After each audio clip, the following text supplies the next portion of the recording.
आज के वीडियो थोड़ा सा लंबा होगा क्योंकि आज के इस वीडियो में ऑलमोस्ट हम लोग दो आईपीओस को कवर करेंगे। सबसे पहले तो हम जेडटेक इंडिया लिमिटेड के ऊपर चर्चा करेंगे क्योंकि ये जो आईपीओ 29 मई से ओपन होने वाला है, तो इसके ऊपर हम लोग आज के इस वीडियो में इन डेप्थ चर्चा करेंगे। और दूसरे इस वीडियो के सेगमेंट में हम जीएसएम फॉरेस्ट लिमिटेड को कवर करेंगे क्योंकि आज इस आईपीओ में अप्लाई करने का आखिरी दिन है। तो कितने लेटेस्ट प्रीमियम है, सब्सक्रिप्शन कितना चल रहा है, अप्लाई करें तो लिस्टिंग गेन के लिए करें, लॉन्ग टर्म के लिए करें, सारी चर्चा करेंगे आज के इस वीडियो के दूसरे सेगमेंट में।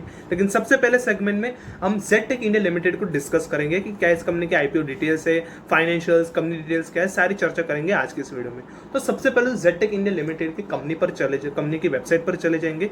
तो बेसिकली जो कंपनी वो 30 साल पुरानी कंपनी है। 1994 में इस कंपनी को इनकॉर्पोरेट किया गया था और ये जो कंपनी है वो ऑलमोस्ट सिविल सेगमेंट में अपने जो कामजाम है वो करती है। अब सिविल सेगमेंट में भी अगर हम इसको सब कैटेगराइज करेंगे तो बेसिकली आप कह सकते हो थीम पार्क्स बनाना, फिर थीम पार्क्स के बाद आप इसकी वेबसाइट पर भी जाओगे तो वंडर पार्क्स, थीम पार्क्स बनाना। इस कंपनी के बहुत सारे प्रोजेक्ट्स भी मौजूद है। दिल्ली आप कह सकते हो, दिल्ली में काफ़ी सारे प्रोजेक्ट्स इस कंपनी ने किए, लखनऊ, और काफ़ी सारे जो थीम पार्क्स है वो इस कंपनी को कॉन्ट्रैक्ट में मिले।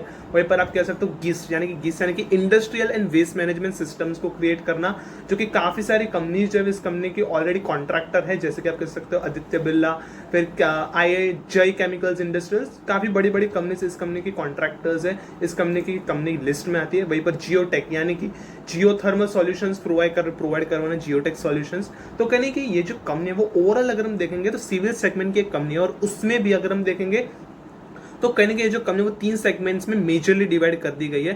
थीम पार्क्स बनाना, industrial and waste management systems, और कहीं ना कहीं जियोटेक सॉल्यूशंस प्रोवाइड करवाना।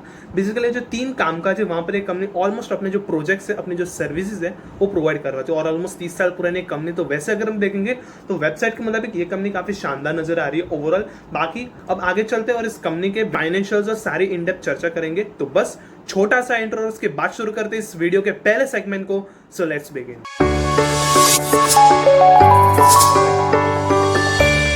अगर हम सबसे पहले इस कंपनी डिटेल्स के ऊपर नजर डालेंगे, जो कि हमने ऑलरेडी देख लिया इस कंपनी की वेबसाइट पर जाकर, लेकिन फिर भी एक बार ओवरव्यू कर लेते।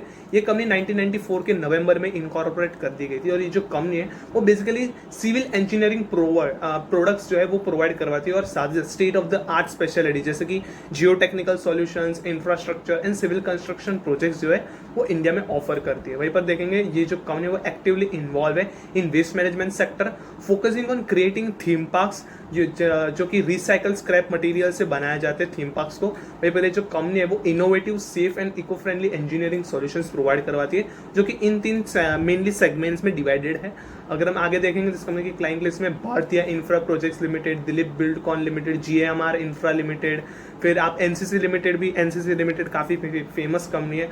काफ़ी बड़े बड़े जो कंपनी के नाम है वो इस कंपनी के लिस्ट में शामिल है। तो कहने की अगर हम ओवरऑल देखेंगे तो कंपनी डिटेल वाइज तो काफ़ी शानदार नजर आ रही है ये कंपनी। अब आगे बढ़ेंगे, इस कंपनी के फाइनेंशियल्स के ऊपर नजर डालेंगे। तो अगर हम देखेंगे 2021 से 2024 के बीच में अगर आप देखोगे assets, revenue, profit after tax, हर तरह से इस कंपनी के फाइनेंशियल्स ग्रो करते हुए नजर आए। एसेट्स लिस्ट में देख लेंगे 4192 लाख रुपीज के, रेवेन्यू 6737 लाख रुपीज का है, profit after tax 779 lakh rupees का है। 23 के मुताबिक रेवेन्यू और प्रॉफिट आफ्टर टैक्स काफी बड़े तरीके से ग्रोथ हुआ है। नेटवर्थ भी काफी बड़े तरीके से शानदार ग्रोथ हुई है पिछले एक साल के मुताबिक।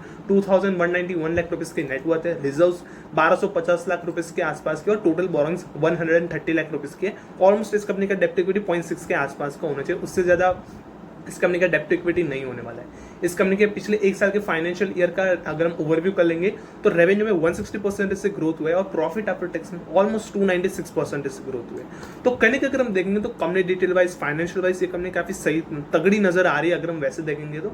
बस हाँ, 2021 से 2022 का डेटा देख लेंगे तो कहने के अगर हम देखेंगे तो फाइनेंशियल्स में थोड़े से फ्लक्चुएशन ज्यादा नजर आ रहे हैं, क्योंकि 21 से 22 के बीच में प्रॉफिट आफ्टर टैक्स 64 से अचानक से 8 लाख रुपीज का बन गया था, लेकिन उसके बाद 23 में अगेन 196 लाख रुपीज का बन गया। कहीं ना कहीं ये जो फ्लक्चुएशंस है वो काफी बड़ी नजर आ रहे हैं। फिर 196 लाख रुपीज से 779 लाख रुपीज का बन गया। तो कहने की ये जो थोड़ा सा प्रॉब्लम तो आप नहीं कह सकते, बट ये जो फ्लक्चुएशंस है वो थोड़ा सा एक डाउट खड़ा कर रही है इस कंपनी के बारे में। बाकी कंपनी तो काफी शानदार है, बस ये थोड़ा सा जो मेन पॉइंट है वो नजर आ रहा है। एज ए इन्वेस्टर्स आपको इस चीज का भी ध्यान रखना चाहिए, क्योंकि इस कंपनी के फाइनेंशियल्स जो है वो थोड़े से कुछ ज्यादा ही फ्लक्चुएट करते हुए नजर आ रहे हैं। बाकी ये कंपनी वैसे तो काफी शानदार है। वेल अगर हम आगे बढ़ेंगे की परफॉर्मेंस इंडिकेटर्स के ऊपर नजर डालेंगे, 140 करोड़ के मार्केट कैप पर ये कंपनी लिस्ट होने जा रही है। रिटर्न ऑन इक्विटी 34% की है, रिटर्न ऑन कैपिटल एम्प्लॉयड 44%, डेब्ट इक्विटी जैसा कहा था 0.6 का है, return on net worth 34%, price book value ratio 4.52 का है, ठीक ठाक सा है according to the financials and सारे अगर हम चर्चा की है तो उसके मतलब प्राइस बुक वैल्यू रेशियो काफी सही है। प्रॉफिट आफ्टर टैक्स मार्जिन 12% का, 10% से ऊपर है, यानी कि कहीं ना कहीं प्रॉफिट आफ्टर टैक्स मार्जिन भी सही नजर आ रहा है। अर्निंग्स पर शेयर की बात कर लेंगे, आईपीओ लॉन्च होने से पहले 8.29 का है, आईपीओ लॉन्च होने के बाद 6.09 का बन जाएगा। वहीं पर price to earnings ratio IPO launch होने से पहले 13.27 का है, आईपीओ लॉन्च होने के बाद 18.05 का बन जाएगा। आगे बढ़ेंगे इस कंपनी के आईपीओ डिटेल्स के ऊपर नजर डालेंगे।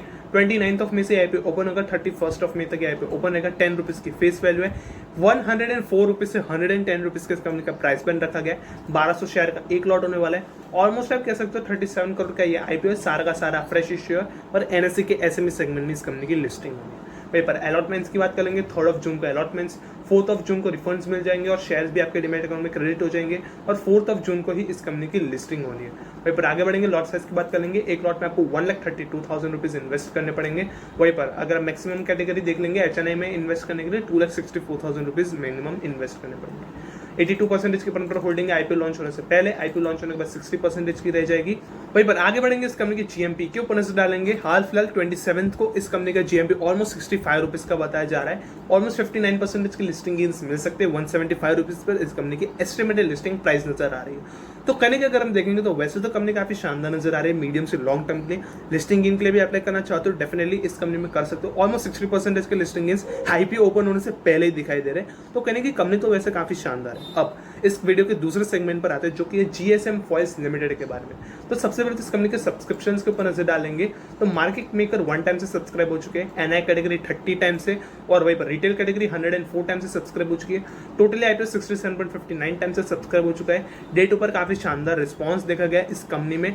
वहीं पर अगर हम देखेंगे डे 3 पर इससे भी काफी बढ़िया जो फिगर्स है वो देखने को मिल सकते हैं। ट्रिपल फिगर्स में इस कंपनी की जो सब्सक्रिप्शन है वो जा सकते हैं। तो कहने के अगर हम देखेंगे तो सब्सक्रिप्शन वाइज ये कंपनी काफी शानदार नजर आ रही है। अगर हम इस कंपनी का जीएमपी भी चेक कर लेंगे तो जीएमपी तो उतने का उतना ही नजर आ रहा है जिस तारीख से ओपन हुआ था और 27 तक 8 रुपए का जीएमपी दिखाई दे रहा है। वहीं पर 25% के लिस्टिंग गेन्स। तो डेफिनेटली अगर आप लिस्टिंग गेन के लिए डेफिनेटली इस कंपनी में अप्लाई नहीं करने वाले। तो कहने के अगर आप मीडियम से लॉन्ग टर्म के लिए इस कंपनी में जो अपनी जो होल्डिंग्स है जो आपने अप्लाई किया है तो कहने की आप मीडियम से लॉन्ग टर्म के लिए कहीं ना कहीं आप इस कंपनी में अप्लाई करने का सोच सकते हो क्योंकि 25% के listing gains almost 40 rupees per इस कंपनी की लिस्टिंग हो सकती है। तो छोटे से लिस्टिंग गेन्स के लिए आप डेफिनेटली अपने बड़े पैसे को दाव पे नहीं लगाओगे। तो कहीं ना कहीं लॉन्ग टर्म के लिए कंपनी काफी शानदार है। अगर आप नहीं जानते तो जीएसएम फॉइल्स लिमिटेड बेसिकली कुछ ऐसे आप कह सकते हो कंपनी है जो कि कुछ ऐसे फॉइल्स मैन्युफैक्चर करती है जो कि डायरेक्ट मेडिसिन के कॉन्टैक्ट में, जैसे कि आपकी स्क्रीन पर मौजूद है, कुछ ऐसे प्लास्टिक मटीरियल्स कुछ फॉइल्स जो है वो मैन्युफैक्चर करती है और बड़े बड़े फार्मास्यूटिकल कंपनीज को अपने प्रोडक्ट सप्लाई करती है। तो बेसिकली ये काम काज है। हमने इस कंपनी के ऊपर ऑलरेडी इन डेप्थ वीडियो बना रखा है। इस वीडियो की जो लिंक है जहां पर हमने इस कंपनी के ऊपर इन डेप्थ चर्चा की है, फाइनेंशियल सब कुछ इन डेप्थ आपको बताया। तो अगर आप चाहते हो ये वाला वीडियो जो है वो जरूर देख सकते हो। इस वीडियो की जो लिंक है आपको डिस्क्रिप्शन कमेंट बॉक्स में मिल जाएगी। सो वेल कहने की आशा करते हैं कि इस वीडियो में दी गई मतलब से जानकारी इन दोनों के दोनों आईपीओ जीएसएम फॉइल्स लिमिटेड और जेडटेक इंडिया लिमिटेड के ऊपर कहने की आपको पसंद आएगी। और ऐसे रेगुलर वीडियो अपडेट्स के लिए इस वीडियो को लाइक और चैनल को सब्सक्राइब कर लीजिए ताकि ऐसे ज्यादा वीडियोस की जो जानकारी है वो आपको रेगुलरली हमारी तरफ से मिलती रहेगी और आप एक भी अपडेट्स हमारी तरफ से एटलीस्ट मिस नहीं करेंगे। सो वेल मिलते कल ऐसे ही मजेदार से अगले वीडियो में।